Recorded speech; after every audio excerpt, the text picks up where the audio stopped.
Let's correct something first, because almost every version of this story gets it wrong. The Senate is not currently debating the UAP Disclosure Act. It is not weighing a records collection, a review board, or contractor disclosure duties. It cannot.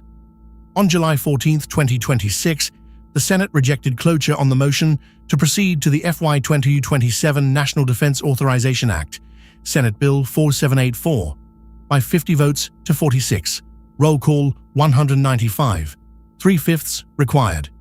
That vote wasn't about unidentified anomalous phenomena. It was about whether the Senate would begin discussing the defense bill at all. And the answer was no. Everything downstream of that failure is the real story. 8 days later, on July 22nd, the House moved in the opposite direction. By 216 to 212, 4 votes, the House adopted Representative Eric Burlison's UAP Disclosure Act amendment into its own defense bill, H.R. 8800. The Missouri Republicans' text does 3 things that matter. It establishes a UAP records collection at the National Archives, governed by a presumption of disclosure. It creates an independent review board with authority to adjudicate withholding. And it imposes disclosure duties on federal contractors, the provision that has historically drawn the fiercest private opposition. That is a genuine legislative achievement. It is also, right now, a one-chamber achievement with nowhere to go. Understand the procedural geography. A motion to proceed is the door. Cloture on that motion needs 60. Until it's invoked, the bill is not pending business, which means no senator can offer an amendment to it.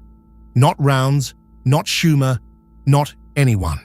So there is no Senate UAP amendment awaiting a vote. There is no floor debate to win.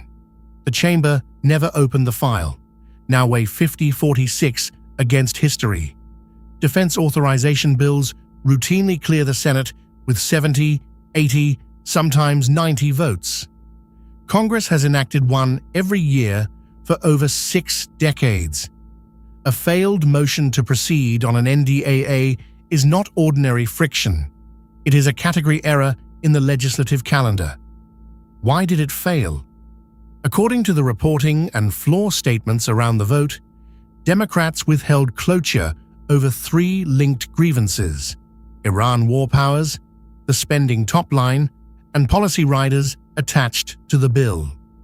Chief among the disputed riders, per coverage of the bill, is a United States-Israel defense technology provision that has dominated NDAA headlines for weeks. Whether that provision is the cause or the symbol of the blockade, I can't verify from the record. What is verifiable is the consequence.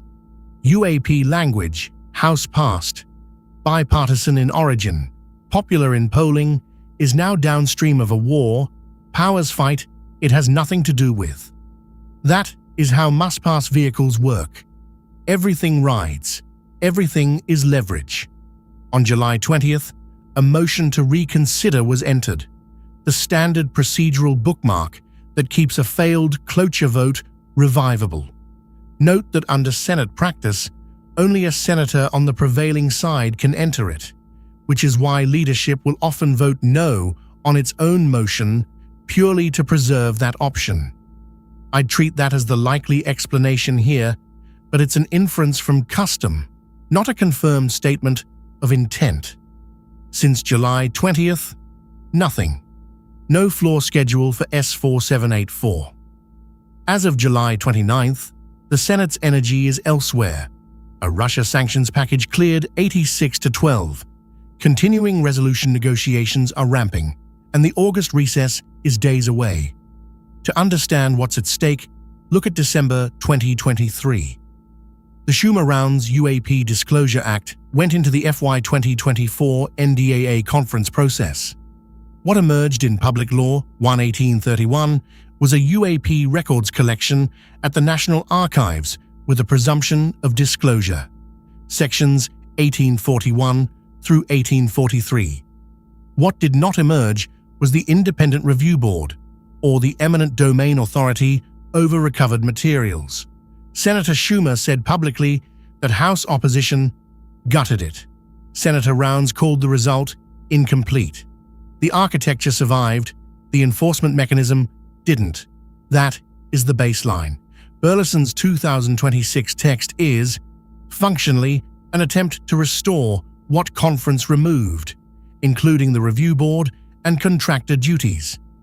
Here's the distinction that gets lost.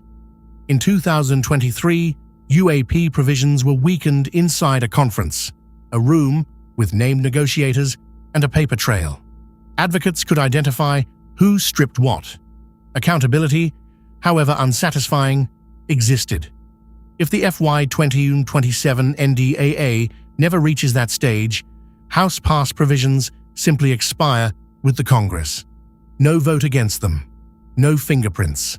Nothing to litigate publicly. In recent years, the chambers have often skipped formal conferences entirely, with the four leaders of the Armed Services Committees negotiating compromise text privately and passing it in both chambers. That process can accommodate a House provision without a Senate companion. It can also quietly drop one, and typically, nobody explains why. So what's actually possible from here? August, recess, September, appropriations, and a continuing resolution fight that will consume floor time and goodwill. Then a midterm election. Then a lame duck session in which leadership traditionally does one of three things with an unfinished defense bill: passes a pre-negotiated compromise text, passes a stripped-down version, or folds essentials into a larger spending vehicle. Each of those paths shrinks the surface area for controversial provisions. Contractor disclosure duties and an independent review board with subpoena-adjacent authority are, by any reading of 2023, exactly the kind of language that gets traded away when text is being cut for time. Three concrete indicators. First, whether cloture is retried before September and at what number. A second failure in the 50s means the bill is not a scheduling problem. It's a hostage. Second, whether Senators Rounds or Schumer publicly commit to defending the Burlison text in leadership-level negotiations. Silence there would be informative. Third, the separate track. The National Archives collection already exists in statute from 2023. Agency compliance, transfer deadlines, and withholding claims continue regardless of what happens to S4784. That's where verifiable movement is still possible this year, through records, not legislation. Let's separate what we know from what we're estimating. Verified from primary sources: the 5046 cloture rejection on July 14th, roll call 195. The motion to reconsider on July 20th, the 216-212 House adoption of Burlison's amendment on July 22nd, the absence of any Senate floor schedule for the defense bill as of July 29th. Inferred, the motives behind the blockade, the durability of the House provisions, and the lame duck endgame. The obstacle to UAP disclosure in this Congress isn't skepticism about the phenomenon. It's a defense bill that cannot get through its own front door, and a calendar that is running out.